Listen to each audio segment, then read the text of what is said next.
When folks think of Sheb Wooley, they remember the goofy novelty hit the Purple People Eater, the familiar Western face riding alongside Clint Eastwood and Rohit, or maybe even the hidden legacy that made him immortal, the Wilhelm scream, that iconic movie sound effect that echoes in blockbusters to this day. But buried deep in his dusty memoirs, in a chapter his publisher nearly cut, lies the confession that shocked the small circle who read it before it disappeared again. He called it, "He was massive." A single line that hinted at the biggest, weirdest, and strangely tender secret of his entire Hollywood life. For decades, Sheb Wooley played the tough guy, the gunslinger, the harmonica-blowing cowboy who'd grin at the camera, then ride off into the sunset. But behind that grin was a man who witnessed things on the back lots of mid-century Hollywood that no studio boss ever wanted repeated. The story starts in 1957, on the set of a long-forgotten Western, a film with more brawls behind the scenes than on screen. SHB, always the observer, found himself sharing a cramped trailer with an actor he only calls Big Ed in the memoir. Big Ed wasn't famous, but his legend, the one whispered about in every saloon and soundstage bar, from Burbank to Monument Valley, was all about his size. Not his height, not his broad shoulders, but something else entirely that made customers smirk and starlets blush when his name came up. Sheb, the straight-laced Oklahoma boy, didn't believe the rumors until one brutal day when a wardrobe girl knocked on his door, giggling so hard she could barely stand. "Go see for yourself," she snorted. So Sheb did. He cracked open that flimsy trailer door, and there was Big Ed Pants at his ankles, grumbling about a torn seam in his costume. The rumor was true, and that moment, ridiculous and real as daylight, never left SHB's mind. But what turned a locker room joke into a lifetime confession was what came next. SHB saw Big Ed struggle the way the studio costumers gossiped. The producers teased him. The co-stars used it as leverage when contract negotiations got rough. Hollywood's dirty little secret wasn't just scandalous, it was cruel. Big Ed couldn't get roles that needed riding horses. Customers couldn't fit him into standard costumes. He was locked out of romantic leads because the censors found him too distracting, and while the legend made him a backlot celebrity, it trapped him in endless bit parts. The bouncer, the henchman, the silent muscle.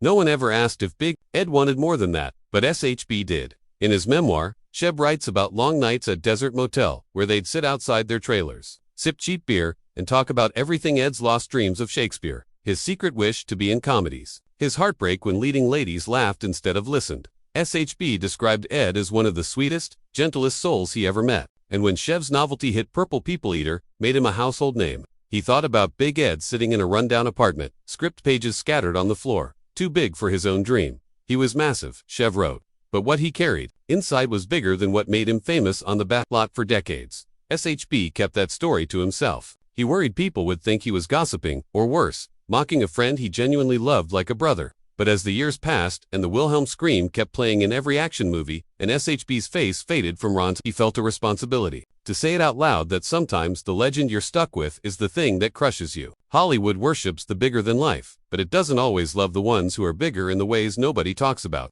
Sheb's confession, scribbled on yellowed pages of that unpublished chapter, never got the official blessing from his publisher. His wife, Linda Dudson, found the pages after he passed, stuffed in an old guitar case alongside rough drafts of country songs that never made the radio. She tried for years to get that last story out, but legal threats from a studio, who apparently still owned rights to the old film's outtakes, kept it buried. A few pages leaked to diehard fans. Photocopies swapped like ghost stories at Western conventions. And with each retelling, the story of Big Ed got bigger to some. Swear Ed was a stand-in for an Ellis-dister everyone knows.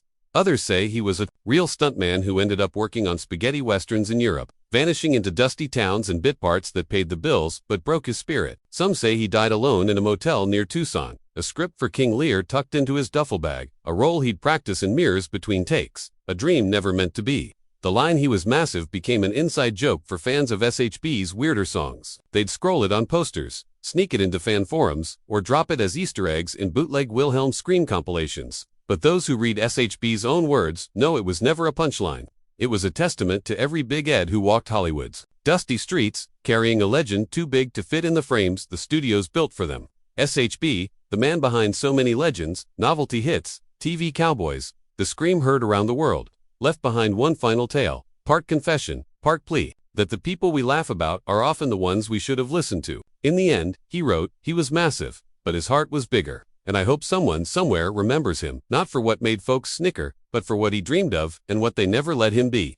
And so hidden in a dusty guitar case behind, the howl that will echo forever in Hollywood's backlots. Sheb Wooley's last secret lives on a story about the biggest man who never got his due. Told by the cowboy who sang about purple monsters but knew the real monsters were studio suits. Subscribe to Hollywood Untold for more emotional stories behind music legends and the feuds that shaped rock history. Tap the bell to never miss a beat.